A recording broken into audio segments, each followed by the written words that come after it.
I've drawn a bunch of titration curves here. So let's see if we can review everything we've learned to kind of have a more holistic understanding of interpreting these things.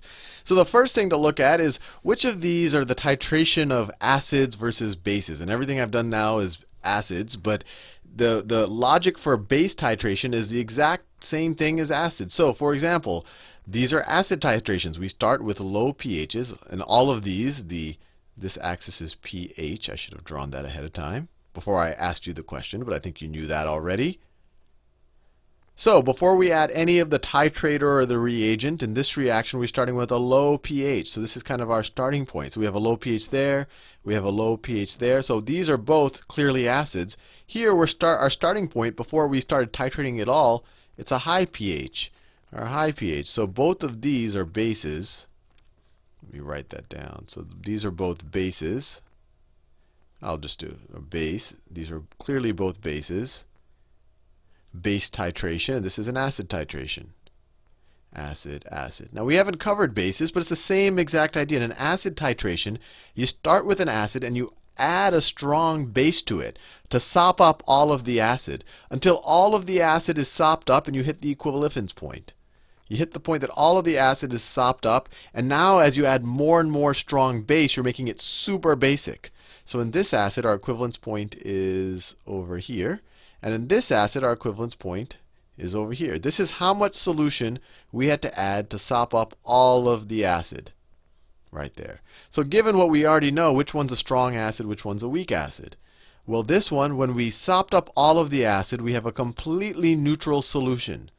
So this must have been a strong acid. There's nothing left. Everything has kind of been converted to water in its natural state, pH of 7. And we might have had some neutral leftover conjugate bases there, but since it was a strong acid, those conjugate bases don't do anything. They don't add anything to the pH. They're not really basic. The chlorine in hydrogen chloride, the chlorine ion doesn't change the pH. So this is a strong acid. And this one, when we got to the equivalence point, when we had used up all of the acid in the solution, and then we hit this inflection point where any OH we added was significantly increasing the pH, when we hit that equivalence point, our pH was already basic. And that's because we had all of the conjugate base of the weak acid, which does make the solution more basic. So this is a weak acid. And in both of these situations, we were increasing the concentration of OH minus, maybe by adding sodium hydroxide to the solution, a strong base. Now, in these situations, we start with a base and we add a strong acid to it. Maybe we're starting, whatever base, we're adding hydrogen chloride, something that will sop up the OH. Here we want to sop up the OH and bring its concentration down until some point that we've sopped up all the OH. All of the base is gone, or for most of it, it's gone. And in this situation, we're in a completely neutral situation. So when we've sopped up all of the base, we're completely neutral. No basic conjugate bases left.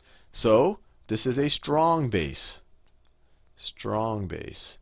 And here, the titration, we're increasing the hydrogen solution, or the hydrogen concentration, to sop up all of the base. Same thing here. We're sopping up all of the base. We start over here, but over here, the inflection point happens right over here. So we've sopped up all of its base, but some of its conjugate acid is still left over, even after we've sopped up all of its base. So we end up with a slightly negative pH at the equivalence point. So this is a weak base. And let me actually draw that reaction for you, just because that might be a little remember, a weak base looks something like this. Maybe it's A minus is in equilibrium. That second equilibrium arrow is a little too wild for my blood. Is equilibrium with AH. It grabs hydrogen ions from the surrounding water. Everything is in an aqueous solution. So if you add, say, hydrochloric acid to this, remember, HCl dissociates completely into hydrogen ions plus chlorine anions. If you add hydrochloric acid to this, these things are going to just completely sop up these things. So we keep sopping up those things. Our concentration of OH goes down and down and down, until some point that, and as we sop up this, our reaction goes in that direction because of Le Chatelier's principle. More and more of this is going to get formed into this and that, until some point we're out of that, out of that, and we have a ton of this left. And so our equivalent point is when we're out of this stuff and when we're adding more hydrogens, we're getting really acidic really fast. But we have a lot of the conjugate acid there in the solution already. So we're going to have a acidic equivalence point. Now, let me give you an actual problem just to hit all the points home, because everything I've done now has been very hand-wavy and no numbers. So let me draw one. Let me draw a weak acid, and you'll recognize it because you're good at this now. But I'll deal with some real numbers here. So let's say that's pH of 7. We're going to titrate it. It starts off at a low pH because it's a weak acid. And as we titrate it, its pH goes up, and then it hits the equivalence point, and it goes like that. And the equivalence point is right over here. And let's say our reagent that we were adding is sodium hydroxide. Sodium hydroxide, and let's say it's a 0.2 molar solution. And this is the point that we added. I'm going to use some, I've been using two round numbers, so I'll use a 700 milliliters of sodium hydroxide is our equivalence point right there.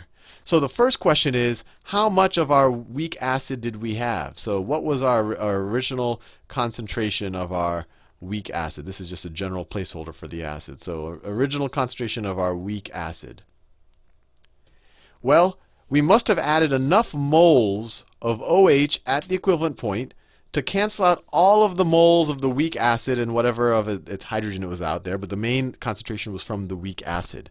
So this must have had, this 700 milliliters of our reagent must have the same number of moles as the number of moles of weak acid we started off with. And let's say our solution at the beginning was let's say it was 3 liters.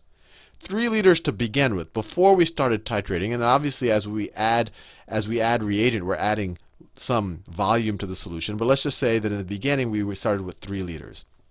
So how many moles have we sopped up? Well, how many moles of OH are there in 700 milliliters of our solution? Well, we know that the concentration of our solution, we know that we have 0.2 moles per liter of OH. And then we know that we don't have times 0.7 liters, right? 700 milliliters is 0.7 liters. So how many moles have we added to this situation? See, 2 times 7 is 14, and we have two numbers behind the decimal, so it's 0.14. So 700 milliliters of 0.2 molar sodium hydroxide, 0.2 molar sodium hydroxide, and we have 700 milliliters of it, or 0.7 liters. We're going to have 0.14 moles of essentially OH that we put into this solution, which means that it canceled out completely with the same number of moles of our original acid. So that means that the original concentration of our acid is equal to 0.14 moles. That's how many moles we had. And we know that our original solution before we started titrating it all is 3 liters. Remember, you have to the molecules are canceling directly with each other. So that's why I wanted to figure out how many actual atoms or molecules of OH did I add.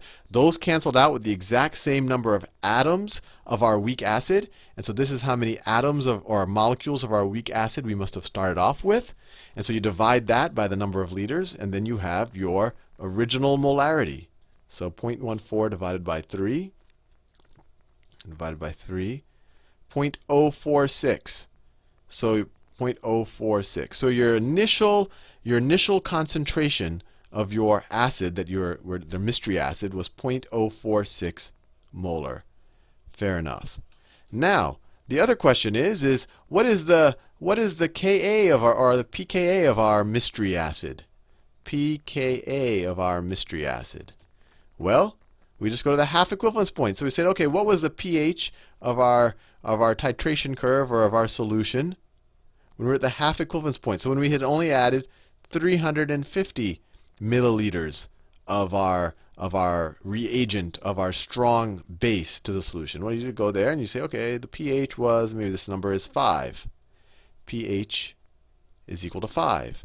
And we know from the last video that if you take this half equivalence point, the pH is equal to the pKa, the negative log of our equilibrium constant. So there, we figured out the equilibrium constant as well. It's equal to 5. So all of this titration curve and all of this, I'm just showing you how experimentally you take some mystery acid or base, you add strong acid or base to it, you plot out this curve, and then you can kind of pinpoint some of the properties, the concentration of your original acid or base, and if and this is only if you're dealing with a weak acid or base, you can figure out its equilibrium constant. Obviously, if you take a strong acid, you say, oh, my half equivalence point is here, and so therefore this must be the equilibrium, the pKa of the. No, there is no equilibrium constant for a strong acid, and there is no equilibrium constant for a strong base because they're not in equilibrium. They dissociate. They dissociate completely. Anyway, hopefully you have a good understanding of titration now.